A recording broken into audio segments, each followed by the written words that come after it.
Hi friends, నేను మీ గోవింద పత్రిక. ఇంట్లో మీ పిల్లలకి సరదాగా మ్యాథమెటిక్స్ చెప్తూ కథల రూపంలో వాళ్ళకి మ్యాథమెటిక్స్ చెప్పినట్లయితే వారికి మరింత ఈజీగా మ్యాథమెటిక్స్ పట్ల ఆసక్తి కలుగుతుంది. రాజుగారు రాణిగారి బర్త్డే కోసం మీకేం కావాలో కోరుకోమని చెప్పి అడిగారు. వెంటనే రాణిగారు ఆలోచించకుండా నాకు స్విమ్మింగ్ పూల్ కావాలి, ఆ స్విమ్మింగ్ పూల్ స్క్వేర్ టైప్ లో చతురస్రం టైప్ లో ఉండాలని చెప్పారు. చతురస్రం టైప్ లో ఉంటూ 4 కార్నర్లో 4 చెట్లు నాటించాలని చెప్పారు. సో రాజుగారు వెంటనే ఒక స్క్వేర్ ఉన్నటువంటి స్విమ్మింగ్ పూల్ తయారు చేశారు. ఒక 4 చెట్లు నాటించారు. రాణి గారికి హ్యాండ్ ఓవర్ చేశారు. ఇక్కడ వరకు బాగా ఉంది. ఒక 2 years రాణి గారు ఎంజాయ్ చేసిన తర్వాత రాణి గారు మళ్ళీ పుట్టినరోజు వచ్చింది. రాజుగారు వచ్చి మళ్ళీ అడిగారు, మీ బర్త్డేకి మరో గిఫ్ట్ కోరుకోమని.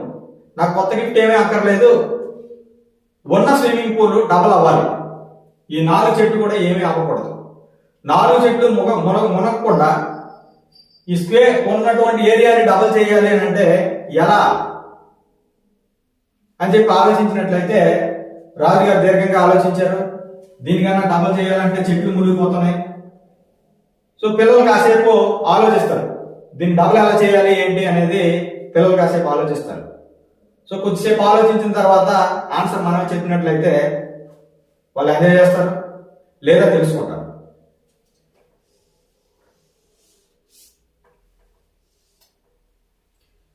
స్క్వేర్ ఏరియా ఏదైతే చతురస్రం ఉందో ఈ చతురస్రానికి ఉన్న ఏరియాకి డబుల్ అవ్వాలి అని అంటే ఈ చెట్లుకి ఏమి కాకూడదు అని అంటే ఎలా చేయాలి అని అంటే దీన్నే రాంబస్ అంటాం. రాంబస్ లాగా చేసి ఆ చెట్లకి ఏమి కాకుండా ఉన్న స్క్వేర్ ఏరియాని డబల్ చేయొచ్చు.